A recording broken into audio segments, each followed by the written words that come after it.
গাজীপুরের বোটবাজার এলাকায় বকেয়া বেতনের দাবিতে শ্রমিক আন্দোলন ঘিরে টানা দুদিন রণক্ষেত্রে পরিণত হয় পুরো এলাকা। ইউনিক ডিজাইন নামের একটি কারখানায় শ্রমিকদের আন্দোলন, পুলিশের সঙ্গে সংঘর্ষ, ইটপাটকেল নিক্ষেপ, টিয়ারশেল ও সাউন্ড গ্রেনেডে আতঙ্ক ছড়িয়ে পড়ে আশপাশ জুড়ে পুরো এলাকায়। শ্রমিকদের ছোড়া ইটপাটকেলে আহত হয় অসংখ্য পুলিশ সদস্য ও সাধারণ পথচারী সহ বিভিন্ন স্থানীয় বাসিন্দা।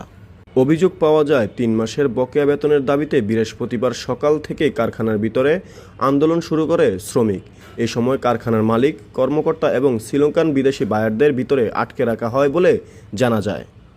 পুলিশ জানায়, সকাল ৯টা থেকে রাত ১০টা পর্যন্ত শ্রমিকদের সঙ্গে একাধিক দফায় আলোচনা করে পরিস্থিতি শান্ত করার চেষ্টা করা হয়।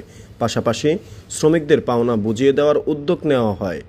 তবে পরিস্থিতি আরও উত্তপ্ত হয়ে ওঠে। কয়েকজন উচ্ছৃঙ্খল শ্রমিক নেতা কারখানার ছাদ থেকে পুলিশকে লক্ষ্য করে ইটপাটকেল নিক্ষেপ করে বলে অভিযোগ ওঠে।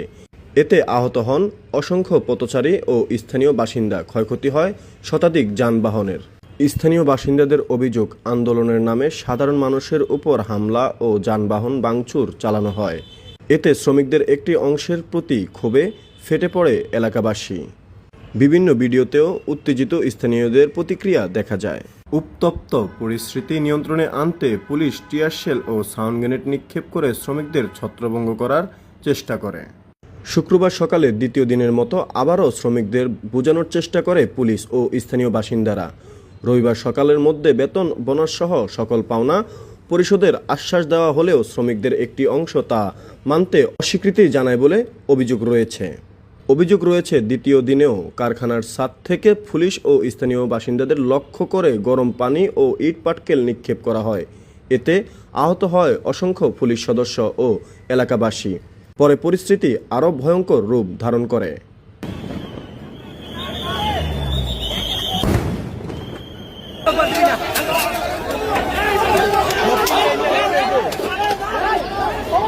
দীর্ঘ উত্তেজনার পর এক পর্যায়ে কারখানার গেট ভেঙে ভিতরে প্রবেশ করে পুলিশ।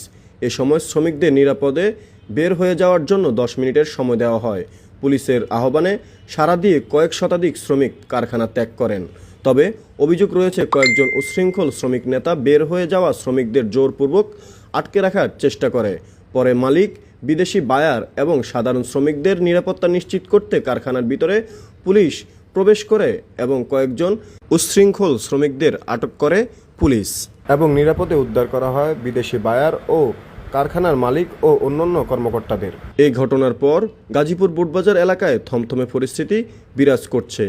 আহত পথচারী ও স্থানীয়দের মধ্যে তীব্র ক্ষোভ এখন